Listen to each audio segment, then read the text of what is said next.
हो, लेकिन सीधे रूप से ग्रामर से नहीं जुड़ता है। जैसे कि हम पैसेज बात करें, PQRS के लिए बात करें, क्लोज टेस्ट के लिए बात करें, जैसे कि सिनोनिम और एंटोनिम के लिए बात करें, वन वर्ड सब्स्टिट्यूशन के लिए बात करें, फ्रेजेस के लिए बात करें, ऐसे क्वेश्चंस का शेयर अभी जो है 50% और उससे ज़्यादा बन गया। और एग्ज़ाम में जो है इनको अगर आप रेगुलरली अपने टच में नहीं रखेंगे, इनका यूज़ नहीं करेंगे आप ये, तो आप सोच रहे हैं कि 30-40% के ग्रामर को पढ़ने से हम पास हो जाएंगे। अनडाउटली पास तो हो जाएंगे, लेकिन इंग्लिश पेपर का ऑब्जेक्टिव हमारा पास होना नहीं है, स्कोरिंग बढ़ाना है। आपके एग्ज़ाम में अलग अलग पेपर का मॉड्यूल अलग है। जैसे कि GS पेपर में आपको स्कोरिंग को मेंटेन करना है, बस उसमें आप टॉप नहीं कर सकते। 100 नंबर में से आप मान के चलिए कि 35-40 से ज़्यादा आपसे स्कोर ही नहीं होगा, आप कुछ भी कर लीजिएगा। लेकिन इंग्लिश का पेपर का एक सिलेबस लिमिटेड है, और लिमिटेड होने से स्टूडेंट जो है बहुत अच्छा स्कोर करते हैं। तो मान लीजिए अगर 200 नंबर के ND एग्ज़ाम में और 100 नंबर के CDS एग्ज़ाम में अगर आपने इसमें 60% का एक टारगेट रख लिया, 60% का टारगेट मतलब 120 NDA में कर लिया और 60 कर लिया आपने CDS में, तो फिर ये सेक्शन आपका स्कोर बढ़ाएगा। और GS में जो आपने 40 किया ना, तो उसमें आपको एक 10% डाल के एवरेजिंग में 50% डाल देगा। तो कहने का मतलब है कि इंग्लिश के पेपर में आपको पास नहीं होना है, इंग्लिश के पेपर में स्कोर बढ़ाना है। ये स्कोरिंग पेपर, और स्कोरिंग पेपर में जिस पेपर का पार्ट 50% से ज़्यादा सिर्फ और सिर्फ इन्हीं पार्ट से बना हुआ है, तो जाहिर सी बात है हमें 50% क्लास का टाइम ज़रूर देना है ना। कुछ लोग जो है वर्ड मीनिंग के डिस्कशन को जो है ना सोच रहे हैं कि अरे यार ये तो क्लास में ऐसे ही हम क्लास स्टार्ट करें। अरे यही पूछने का चीज़, वर्ड कभी भी आपको जो है सीखना नहीं होता, वर्ड आपको पढ़ना होता। वर्ड बहुत सारे हैं इसमें, वर्ड का मीनिंग आपको। अच्छा एक बात बताइए अपने फ्रेंड से कि उसका नाम जो है रमेश है, उसका नाम है मृत्युंजय, तो क्या आप मृत्युंजय को याद करके उसको बोलते हैं मृत्युंजय? आप कहते हैं मृत्युंजय है तो है। आप कब से सोचने लगे इसमें कि मृत्युंजय का नाम मतलब पहले बताओ तब हम याद करेंगे? ऐसा नहीं होता। तो noun is a naming word. तो जो भी आप वर्ड हैं, या तो वर्ड का एग्जिस्टेंस मेनली होता है नाउन के फॉर्म में, कुछ वर्बल सेक्शन में रहता है। तो मेजॉरिटी केसेस में नाउन के सेक्शन में रहता है, और आप नाउन याद करने में आप उसका मतलब अगर याद कर रहे हैं, तो जाहिर सी बात है समझ के चलिए कि बहुत सारे फ्रेंड्स हैं आपके। 1-2 फ्रेंड्स के नाम दे दीजिए, इसमें 3-4 को नाम दे दीजिए एक फ्रेंड के, ज़्यादा 10 को फ्रेंड बना लीजिए, और 10 फ्रेंड में जो है एक फ्रेंड का 10 नाम दे दीजिए। आप उसको उसी अलग अलग नाम से बुलाइए, मंडे को उसके अलग से। ये याद करने के तरीके बता रहा हूँ। आप मान लीजिए कोई टॉपिक मिला आपका कि 1 नेशन 1 इलेक्शन करके, आप कहेंगे कि नेशन और इलेक्शन वाला जो टॉपिक है उससे जुड़े हुआ मेरे को 10 वर्ड चाहिए। आपको 10 वर्ड आ जाएगा, और आप सोचिए कि आज जाके मैं इस 10 वर्ड को यूज़ करूँगा। देखिए आपको पढ़ने के बहुत सारे तरीके मैंने दिए हैं इसमें, लेकिन आलस का कोई तरीका नहीं है ना। अगर आपने सोचा है कि हम तो अपने तरीके से आराम से रहेंगे इसमें, मैंने बहुत सारे स्टूडेंट देखे ना कि जब पावर ऑफ एक्सप्रेशन चल रहा होता है या प्रैक्टिस सेशन चल रहा होता है, लेक्चरेट चल रहा होता है, तो वो स्टूडेंट बैठ के ये सोचता है कि मैं जाके अब बोलूँगा, क्या बोलूँगा उसको यही नहीं पता। जबकि कुछ स्टूडेंट को मैंने देखा है ना कि वो पहले से ही सोच के आता है कि ये 10 वर्ड जो मैंने याद किया है ना, इस टॉपिक के साथ मैं बोलने वाला हूँ। और जब वो परफॉर्म करता है ना, तो उसको ऐसा लगता है कि कंपटीशन दे रहा होता है, और बहुत बढ़िया अच्छा लगता है। यानी कि जो भी स्टूडेंट जो है जो अपने टॉपिक के साथ वो फॉर्म में फॉर्मेट करता है, इसमें फॉर्मेट में पार्टिसिपेट करता है जिसके लिए उस टास्क को दिया गया, तो वो समझिए कि वो टास्क अकम्प्लिश्ड हो रहा है, और बाकी लोग जो है टाइम पास है। और आश्चर्यजनक रूप से मेजॉरिटी ऑफ स्टूडेंट जो है सोचते हैं जाके कुछ भी बोलना है, कुछ भी नहीं बोलना है। आप टॉपिक लीजिए, उससे 10 वर्ड बताइए कि इसका 10 रेलिवेंट वर्ड कौन सा है, क्योंकि करंट अफेयर्स की फ्रीक्वेंसी ज़्यादा होती है और वर्ड पावर में वो टेस्ट के क्वेश्चन ज़्यादा आएंगे। तो जाहिर सी बात है 10 वर्ड आ गए आपको। आप खुद ही मेरे को बताइए कि आज के ज़माने में पढ़ने का इन्फॉर्मेशन कितना सारा भरा हुआ, कुछ चीज़ बचा ही नहीं है जहाँ पर आपको इन्फॉर्मेशन मिले नहीं। बस ये है कि आपको नॉलेज नहीं होगा, आपको सब लिखा हुआ है लेकिन याद नहीं होगा। आज के दिन में अगर आपसे मैं कहूँ कि एक छोटा सा लेटर लिख के दीजिए, तो आपसे वो लिखा नहीं जाएगा, लेकिन आपको मोबाइल में डालें फट से लिख देगा। तो technology is making us lazy, और it is the most hazardous thing that we have. Technology ने हमें पूरी तरह से जियो पैराडाइज कर दिया। तो जाहिर सी बात है उसकी डिपेंडेंसी इतनी मत बढ़ाइए कि आपकी पूरी आइडेंटिटी ख़त्म हो जाए। और हॉलीवुड में मूवी बनी थी इसमें एवेंजर्स, है ना, ऐसा करके, और बहुत सारी मूवी बनी है जो मशीन ने फिर ह्यूमन बींग को कहा ये लोग ख़राब है, इनके पास तो छोटा सा दिमाग है, कुछ काम कर नहीं सकते, इनको हटाओ मारो इनको। और बाद में फिर टर्मिनेटर की अलग अलग सीरीज़ आ गई, आपने सुना होगा ना सर। तो आप सोचिए कि आप जिस लेवल पर बात कर रहे हैं ना, अमेरिका ने तो 40-50 साल पहले सोच लिया था टेक्नोलॉजी। ये चीज़ तो सभी जगह है। अच्छा, सभी जगह होने पर भी आपको तो याद नहीं हुआ, और एग्ज़ाम में होने पर भी तो हमारे पास याद होना ज़रूरी है। आप बताइए इसको याद करने के पास हमारे पास पैरामीटर कौन कौन से हैं? आप मेरे को सभी एक लय में बताइएगा कि आपको याद करने का पैरामीटर आपके पास सोर्स होना चाहिए कि आपके पास कंपल्शन होना चाहिए। आप एक साथ मेरे को बताइए ताकि मुझे आइडिया मिले। अगर आपको मैं एक किताब दे दूँ तब याद हो जाए आपको, कि आपको मैं कहूँ कि याद करके आप सुनाना पड़ेगा तब याद हो जाए? तो आप देख रहे हैं ना इसमें कि अब जो है हमारे पास इन्फॉर्मेशन कोई काम के नहीं। इन्फॉर्मेशन का किस तरह से सब्जेक्टाइज किया जा रहा है, किस तरह से हम उसको फॉर्मेट बना रहे हैं कि इतना याद करना ही पड़ेगा। तो that is a compulsion which is working on the student, और ये आपकी सबसे प्राइमरी ज़रूरत। आप पूरी किताब आप देखेंगे आपको फ्री में डाउनलोड हो जाएगी। क्या फ़ायदा हुआ इसका? इतने सारे एआई वर्जन आ रहे हैं ना कि एग्ज़ाम आपको पूरा हाथ में मिल जाएगा इसमें, और देखते देखते लगा रहे सब कुछ तो है, पढ़ने का मन नहीं करेगा। क्लास एक फॉर्मेट पे बना हुआ, क्लास में फॉर्मेट में प्रैक्टिस होगा आपका, प्रैक्टिस होने से दिमाग थोड़ा सा तेज़ हो जाएगा आपका। इसमें जितना ज़्यादा आप प्रैक्टिस करेंगे उतना ज़्यादा आपका गेन होगा। मेरा ऐसा मानना है देखने पर बिलीव करने से ज़्यादा करने पर, यानी कि एक्शन लेने पर बिलीव करना है। Think, speak and do process में जाना है। तो अभी के सेक्शन में मैंने आपके लिए जो क्लास आज डिज़ाइन किया है उसमें मल्टीपल पोल्स ले लिए, जो कि लगभग एग्ज़ाम में हर साल ही रहेंगे, हर बार रहेंगे। तो बस उसकी प्रैक्टिस के लिए थोड़ा सा रेडी रहना है। तो सबसे पहले मैंने जो है आपके अंडरस्टैंडिंग वैल्यूज़ को थोड़ा सा ब्रशअप करने के लिए एक छोटा सा पैसेज लिया। ये पैसेज इतना इंटरेस्टिंग है कि आप में से जितने भी स्टूडेंट्स हैं सभी को पैसेज पढ़ के मजा आए। तो सबसे पहले मैं पैसेज लेना चाहूँगा इसमें कि पैसेज क्या है, एक बार पढ़ें इसमें। देखिए कितना छोटा सा पैसेज है, और ये छोटे पैसेज आपके एग्ज़ाम में आते हैं इसमें। तो सभी लोग सबसे पहले एक बार पैसेज पढ़ लीजिए, और देखेंगे आप इसमें कि पैसेज पढ़ने के बाद बिना ऑप्शंस ढूंढे ही आप आंसर दे पाएंगे।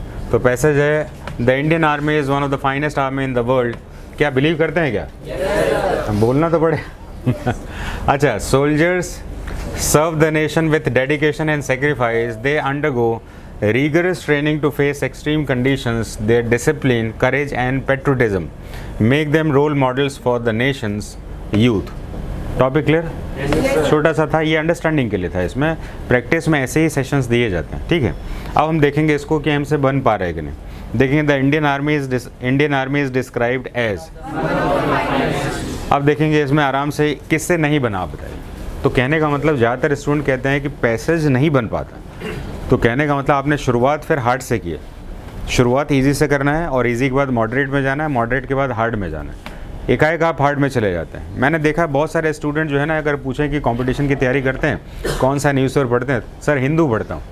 मतलब इनको किसी ने कह दिया है कि अगर आप सबसे अच्छा बनना चाहते हैं तो हिंदू पढ़िए। मैंने कहा कि so tell me something about the editorial column that today has. तो सर वो तो पढ़ा है नहीं। अच्छा, पढ़ा तो होगा लेकिन समझ ही में कुछ ना आए, तो क्या फ़ायदा ऐसा करने का? तो आपकी जानकारी सबसे पहले बॉटम से स्टार्ट होती है और फिर उसमें हाई में जाती है। तो क्या ये क्वेश्चन सबसे बन गया? yes, अब देखेंगे कि हम दूसरे क्वेश्चन में जब जाएंगे तो दूसरा क्वेश्चन भी बन पाएगा आपसे। What quality makes soldiers role model? कौन सी क्वालिटी रोल मॉडल बनाती है सैनिकों को? ABCD, B is the correct answer. और AB किससे नहीं बना? सभी से बन गए, क्योंकि पैसेज आपको समझ में आता। आपको पता है पैसेज समझ में क्यों आया? क्योंकि पैसेज को आपने अपने से पर्सोनाफाइड किया, यानी कि उससे आपने जोड़ा खुद को कि हम सोल्जर बनना चाहते हैं और ये चीज़ उसमें होगी। तो आपको पैसेज को याद करने की ज़रूरत नहीं है, आप कहीं ना कहीं किसी से जोड़ दीजिए। अच्छा, मान लीजिए आपको क्रिकेट खेलना पसंद नहीं, अच्छा फुटबॉल खेलना पसंद है। फुटबॉल खेलता है कोई इसमें आप में से? अच्छा, मान लीजिए कोई नहीं खेलता फुटबॉल। अभी फुटबॉल फीफा चल रहा है इसलिए मैंने बोला आपको, फीफा वर्ल्ड कप चल रहा है। अच्छा, मान लीजिए कि फ़ुटबॉल से रिलेटेड कोई पैसेज आ जाए, तो आपको फुटबॉल को पैसेज को समझने के लिए क्या करना चाहिए? आपको कोई अपना फुटबॉल का फ्रेंड जो फुटबॉल खेलता है, या कोई ऐसा प्लेयर जैसे लियोनेल मेसी हो गया, जैसे कि रोनाल्डो हो गया, या पुराने में हम माराडोना कह सकते हैं, या हम कह सकते हैं पेले कह सकते हैं। So these are very very famous player. तो कहने का मतलब है उनके बिहाफ में खुद को रखिए और फिर पढ़िए। अच्छा, मान लीजिए क्रिकेट का होगा तो किसको देखेंगे हम इसमें? विराट को ले सकते हैं, धोनी को ले सकते हैं, किसी को भी ले सकते हैं। अच्छा, एक बात समझ रहे हैं आप, ये कि हम लोग जब छोटे थे इसमें, तो क्रिकेट खेलते थे तो बॉलिंग करते समय अगर अच्छा बॉलिंग किया तो कपिल देव कहा जाता, अरे कपिल देव जैसा मारता है। अब आप बताइए कि जिसने देश के लिए पहला वर्ल्ड कप जीता वो क्या आपके जुबान पर है? नहीं। मैं कुछ बातें बताना चाहता हूँ आपको, ध्यान से सुनिएगा।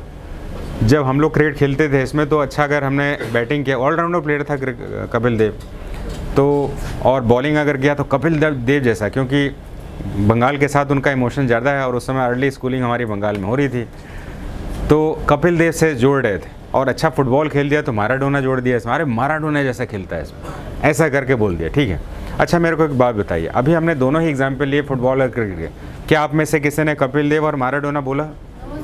नहीं बोला ना। अब मैं आपको एक चीज़ बता रहा हूँ, बहुत ध्यान से सुनिएगा। अब आप मेरे को बताइए कि आज के समय में जितने भी ट्रेनर हैं जो सिखा रहे हैं, आप मुझे बताइए कि वो अपनी क्वालिटी आपको सिखाएंगे तो आप एसएसबी कैसे पास करेंगे? हम जब एसएसबी में जाते थे तो हमारे पास उस समय का मोटिवेशन था कारगिल का युद्ध और कारगिल वॉर का इंस्पिरेशन था। क्या आप में से कोई कारगिल वॉर बोल सकता है क्या?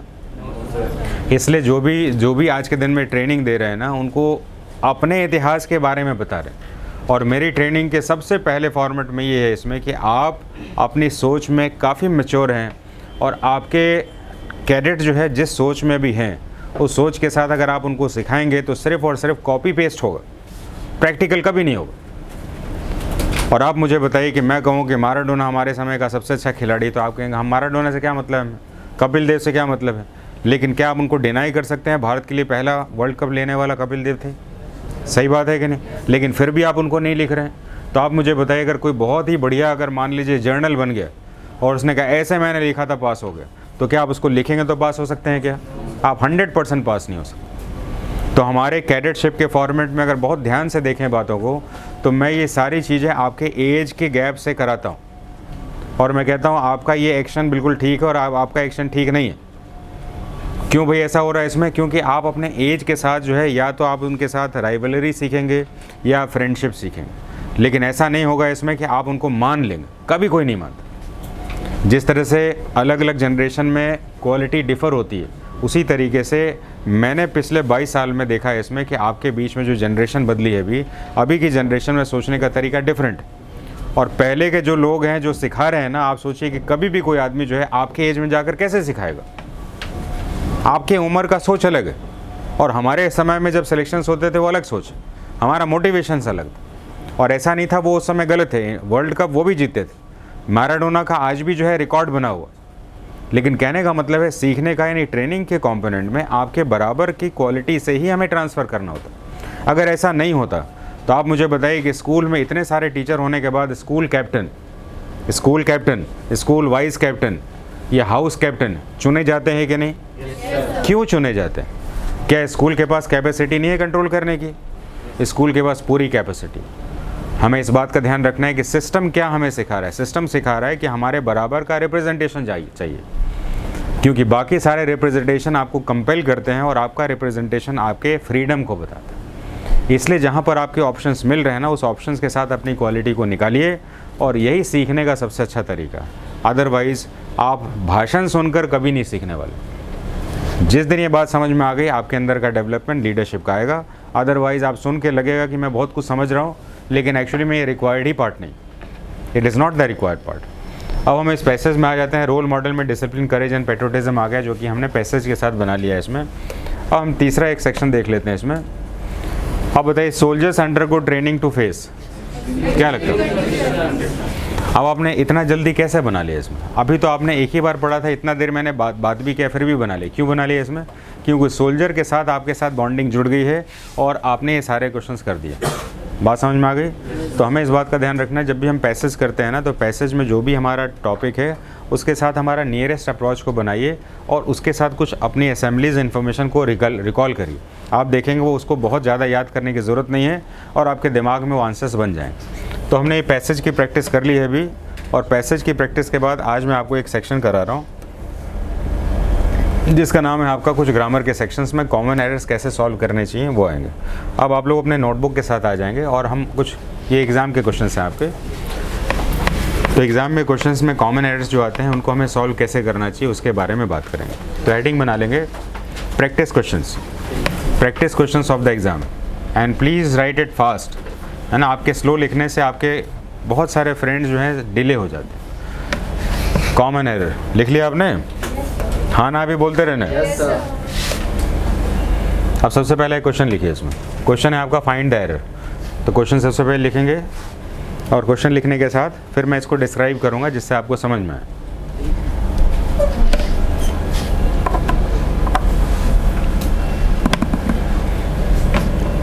He is one of the student who has secured first rank in the class.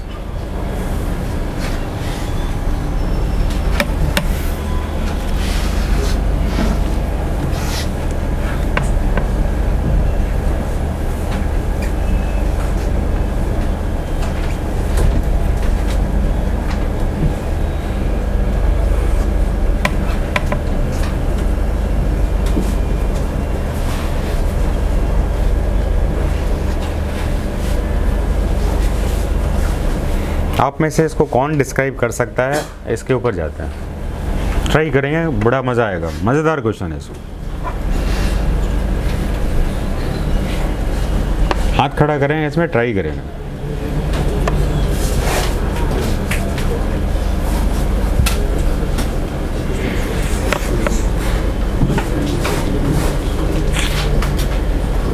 Exam आ रहा है ना आपका, तो ट्राई करेंगे ना। थोड़ा सा ट्राई करने में क्या जाता है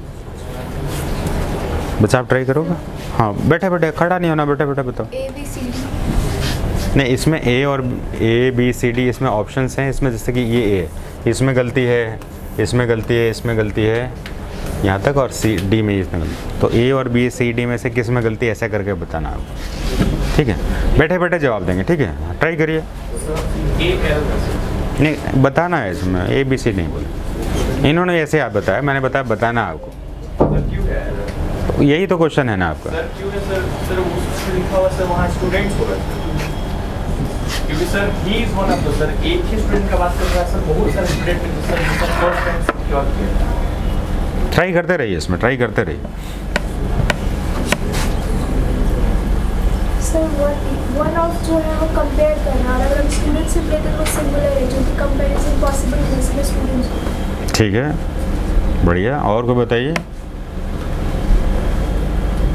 रितेश नहीं बता रहे हैं? चलिए, मतलब आप लोग जो है क्वेश्चन में अभी एग्ज़ाम के लेवल में आप लोग नहीं जा पा रहे। आपकी रिप्रेजेंटेटिव ने बहुत अच्छा जवाब दिया। जब भी किसी सेंटेंस में वन ऑफ का यूज़ हो, इस बात का ध्यान रखें। तो वन ऑफ का यूज़ हो, इसका मतलब है कि आपका एक कहीं ना कहीं से कंपैरिजन होता है, और कंपैरिजन कभी एक से नहीं होता है, समूह से होता है। तो जब भी किसी सेंटेंस में वन ऑफ का यूज़ हो जाए, तो वो वन ऑफ जो है हमेशा ये डिमांड करता है प्लूरल सब्जेक्ट के। क्या नियम पता चला आपको? तो जब भी हम वन ऑफ का यूज़ करेंगे तो दिमाग में रखेंगे कि one of always demands comparison, और कंपैरिजन हमेशा क्या होता है? प्लूरल के साथ होता है। तो हमें प्लूरल के साथ करने के लिए उसके बाद जो आने वाला सब्जेक्ट है उसको क्या करना चाहिए? प्लूरल करना चाहिए। तो लिख लेंगे, इसमें नोट में लिखेंगे point. When one of is used in the sentence, when one of is used in the sentence, then it compares one subject with others. It compares one subject with others. ये एक को दूसरे से सबसे तुलना करता है। Point number next, in such cases, और ऐसे केसेस में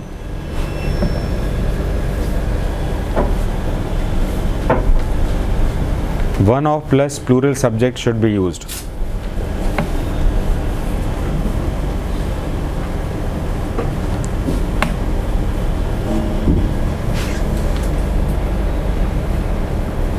Plural subject should be used. चलिए, एक नए क्वेश्चन में आ जाते हैं जल्दी से।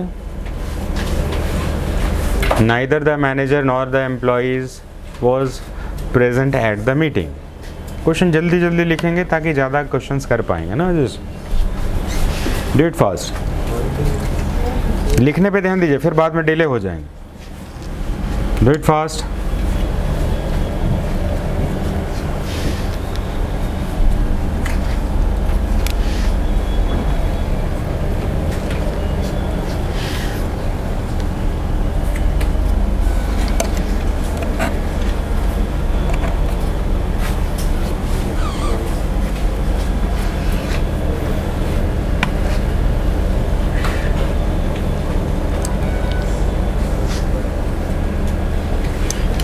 लिख लिया आप लोग? चलिए अभी कोई ट्राई करेगा इसमें? ठीक है, आप बताइए, बैठे बैठे बताइए। was present, was present. ठीक है, क्यों हो गया ऐसे? सर क्योंकि neither nor चलिए मैं बता देता हूँ, कोई बात नहीं, लिखिए इसमें।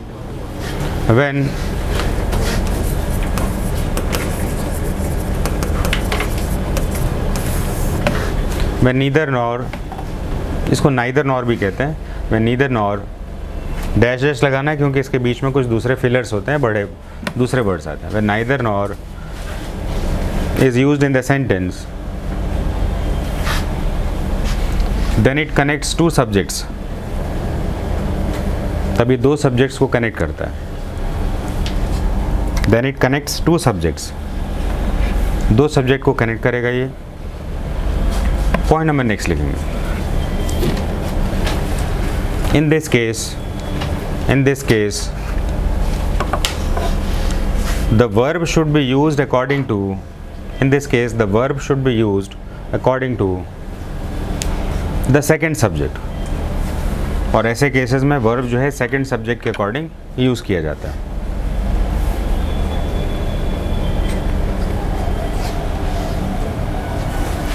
ठीक है, तो आप बताइए इसमें सेकंड सब्जेक्ट कौन सा हुआ?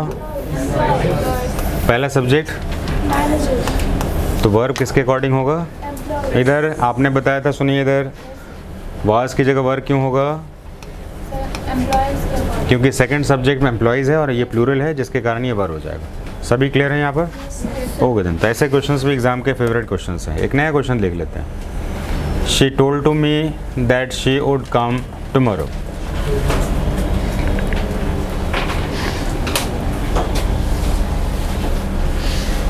थोड़ा फास्ट चल सकते हैं क्या? फास्ट लिखिए एकदम, जब तक आप सोचते हैं तब तक दूसरा लिख लेता है।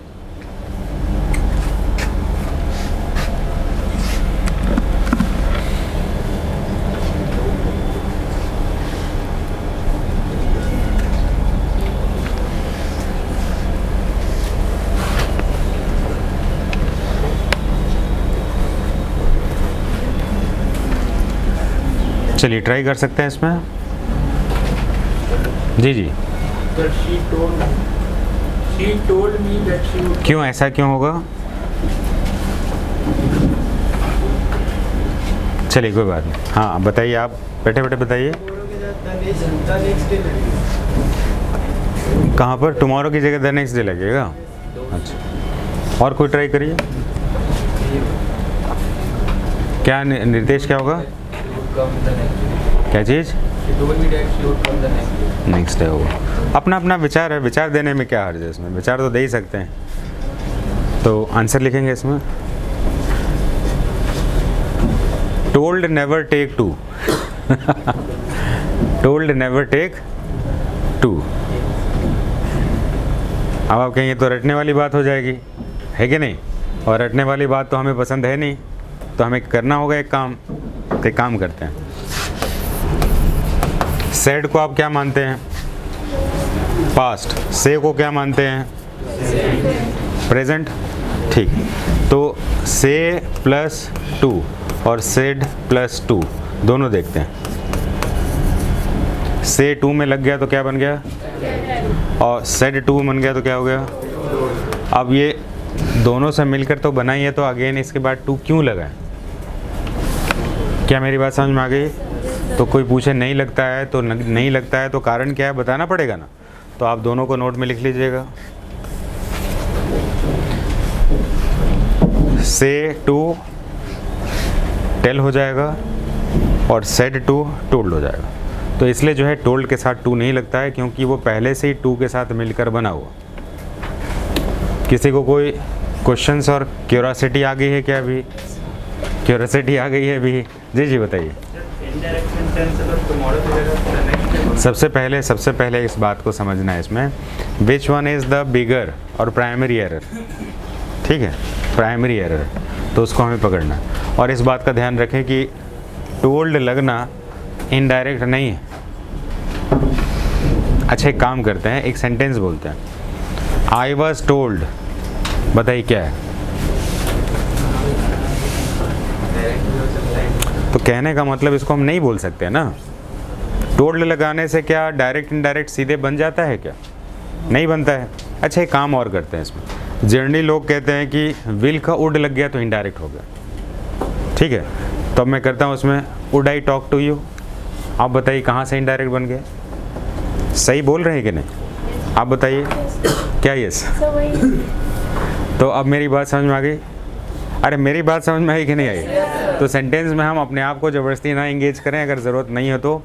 Told is not the guarantee, और ये सर्टिफिकेट नहीं है कि ये हमेशा इनडायरेक्ट में होगा। टोल्ड कहीं भी यूज़ हो सकता है। बस इस बात का ध्यान रखना है कि एक्टिव और पैसिव के सेंटेंसेस में टोल्ड का मॉडल कुछ अलग हो जाता है। चलिए अब एक बात कर लेते हैं इसमें। ये वाला सेक्शन बन गया हमारा। अब हम बात करेंगे इसके साथ। जैसे लिखा है वैसे लिखिए, एक दो क्वेश्चंस तो बन ही जाएंगे आपके। The news are very shocking today.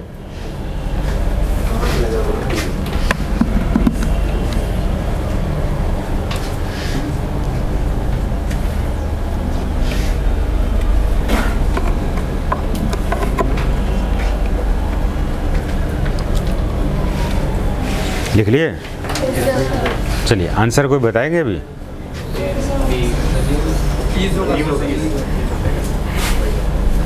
नहीं, ये तो कहानी हो गई इसमें। आलोक बहुत खुश है इसमें। आलोक बताइए क्यों होगा इसमें? एज क्यों होगा? न्यूज़ प्लूरल में है सर। और अरे न्यूज़ प्लूरल है तो सर एज क्यों होगा? नहीं सर, सिंगुलर है मतलब, तो सिंगुलर पर भी मिलेगा सर। तो प्लूरल क्यों बोले अभी? नो सर, कंफ्यूजन हो गया सर। नहीं, सही बोले आप, सही बोले थे आप बदल गए सर। है ना, जगह देखते ही बदल जाते हैं। अच्छा न्यूज़ प्लूरल है, कितने लोग हाथ खड़ा करेंगे इस बात के साथ? न्यूज़ प्लूरल है, कितने लोग हाथ खड़ा करेंगे? कोई हाथ नहीं खड़ा कर रहा। लीजिए मैंने हाथ खड़ा कर दिया। न्यूज़ प्लूरल है लेकिन सिंगुलर फंक्शन लेता है। फंक्शन का मतलब वर्ब। तो इसी बात पे लिखना स्टार्ट करिए, लिखना स्टार्ट करिए इसमें, है ना। आप अपने हिसाब से सोचते हैं लेकिन ग्रामर अलग हिसाब से सोचता है। There are some nouns like maths को मैथमेटिक्स भी लिख सकते हैं, फिजिक्स, इकोनॉमिक्स, एस लगा देना सब में। News which are plural in form but singular in function। होते हैं प्लूरल फॉर्म में लेकिन ये सिंगुलर फंक्शन लेते हैं। दैट मीन्स, इसका मतलब हुआ that means used with singular verb. इसका मतलब हुआ वो सिंगुलर वर्ब के साथ यूज़ होते हैं। That means used with singular verb, तो सिंगुलर वर्ब के साथ यूज़ होता है।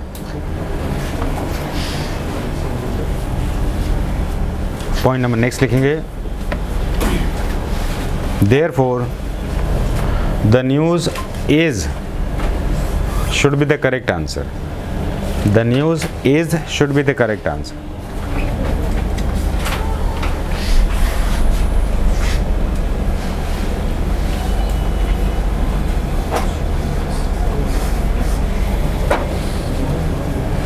अब मैं आपसे एक क्वेश्चन पूछ देता हूँ और मुझे ऐसा लगता है कि आप में से 5% ज़रूर लोग आंसर दे पाएंगे, बाकी 95% तो बिल्कुल नहीं दे पाए। सुनना चाहेंगे कि छोड़ दें? पक्का? Yes sir. तो मैं चाहता हूं कि हम न्यूज़ यूज़ करें और आर लिखें। मेरे को बताइए कैसे लिखें। मैं चाहता हूं कि न्यूज़ भी लिखें और आर भी लिखें, और कैसे होगा वो मेरे को बताइए। मैंने 5% बोला हुआ था, 5% को तो कम से कम ट्राई तो करना चाहिए, बाकी सब तो आपकी मर्ज़ी। अच्छा गलत बोलने पर 5 कुछ फाइन उन भी कर देना चाहिए, नहीं कर देना चाहिए ना, क्योंकि कुछ भी लोग बोल देते हैं सर, फिर बाद में पलट जाते हैं सर। पलटने वाले लोग नहीं चाहिए, मतलब कॉन्क्रीट नॉलेज होना चाहिए तभी उसमें आए इसमें, अदरवाइज उसमें आके अपने आप को एंगेज करना ठीक नहीं। कितने लोग चाहते हैं इसमें कि न्यूज़ को मुझे आर करना है, जैसे मैंने कहा न्यूज़ आर ऐसा होना चाहिए, ऐसे में कितने लोग? चलिए ठीक है, तो मैं आपको सिर्फ आंसर देना है इसमें, 2 को देंगे क्योंकि 2 के बाद तीसरा शायद सीख जाए, है कि नहीं। तो एक गर्ल को दे देते हैं, एक बॉय को दे देते हैं, ठीक है। आपको दे देते हैं एक मौका, बैठे बैठे बताइए। क्योंकि प्रेजेंट में नहीं, मेरे को कहानी नहीं चाहिए, मेरे को सेंटेंस में बताइए कि न्यूज़